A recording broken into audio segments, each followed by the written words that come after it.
Welcome to our channel real estate king one. మీరు మా YouTube ఛానల్ని కొత్తగా చూస్తున్నట్లయితే సబ్స్క్రైబ్ చేసుకుని బెల్ ఐకాన్ ప్రెస్ చేసుకోండి. మేము పెట్టే వీడియోస్ మొత్తం మీకు నోటిఫికేషన్ ద్వారా వస్తుంటాయి. తప్పకుండా మా వీడియోస్ని లైక్ చేయండి, షేర్ చేయండి. మీరు లైక్ చేయడం వల్ల, షేర్ చేయడం వల్ల చాలా సపోర్ట్ అయితే దొరికింది. ఇప్పుడు మనం చూస్తున్న ఈ ఇండిపెండెంట్ హౌస్ వచ్చి డబుల్ బెడ్రూమ్ ఇండిపెండెంట్ హౌస్ అనమాట. టోటల్గా 2 సెంటు స్థలంలో ఉన్న ఇండిపెండెంట్ హౌస్ అనమాట ఇది. మనకి మెయిన్ డోర్ వచ్చి టేక్ వుడ్ డోర్ అయితే ఇచ్చారండి. కింద ఫ్లోరింగ్ మొత్తం వచ్చి మార్బుల్ ఫ్లోరింగ్ అయితే చేయించారు. స్టీల్ రైలింగ్ కానీ స్టెప్స్కి చాలా బాగా డిజైన్ అయితే చేయించారన్నమాట. చిన్న వర్క్స్ ఉన్నాయి, అన్ని కంప్లీట్ చేసి మనకి హ్యాండ్ ఓవర్ అయితే చేస్తారు. చూస్తున్నారు, ఇది వచ్చి హాల్ వ్యూ అనమాట. ఒకసారి హాల్ వ్యూ చూడండి. సీలింగ్ వర్క్స్ కానీ లైట్స్ కానీ చాలా బాగా డిజైన్ చేయించారండి. ఇది వచ్చి హాల్ అనమాట. ఏరియా వచ్చి యనమలకుదురు నుంచి పెదపులపాకెళ్ళి అవనిగడ్డ కరకట్ట వైపు అండి ఇది.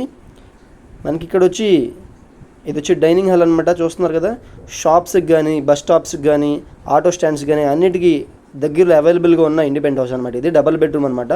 43 lakhs స్క్రీన్ మీద కనిపిస్తున్నదని కానీ దీని కాస్ట్ అయితే చెప్తున్నారు. ఇది వచ్చి మనకి కిచెన్ అనమాట. ఇప్పుడు మనం ఒకసారి 2 బెడ్రూమ్స్ కూడా ఒకసారి చూద్దాం పదండి. ఇది వచ్చి సెకండ్ బెడ్రూమ్ అండి. మనకి బయట కామన్ బాత్రూమ్ రావడం వల్ల దీంట్లో బాత్రూమ్ అయితే రాలేదు. ఇప్పుడు మనం మాస్టర్ బెడ్రూమ్ ఒకసారి చూద్దాం పదండి. దీంట్లో అయితే మనకి అటాచ్డ్ బాత్రూమ్ కూడా ఉంది. ఇది వచ్చి మాస్టర్ బెడ్రూమ్ అనమాట. దీంట్లో మనకి అటాచ్డ్ బాత్రూమ్ కూడా ఉందండి. తక్కువ బడ్జెట్లో 43 lakhsలో తక్కువ బడ్జెట్లో ఉన్న ఇండిపెండెంట్ హౌస్ అనమాట. అటాచ్డ్ బాత్రూమ్ కూడా ఉంది. ఇక్కడ వ్యూ చూడండి ఒకసారి. ఇప్పుడు మనం బయట కామన్ బాత్రూమ్ కూడా చూద్దాం పదండి. బయట వాష్ ఏరియా కానీ ఉత్తరం వైపు సందు కూడా వచ్చిందండి మనకి. పూర్తి వివరాల కోసం తప్పకుండా మా నెంబర్కి అయితే కాంటాక్ట్ చేయండి. మా ఛానల్ని సబ్స్క్రైబ్ చేసుకోవడం మర్చిపోకండి. మీరు మా వీడియోస్ని తప్పకుండా లైక్ చేయండి, షేర్ చేయండి.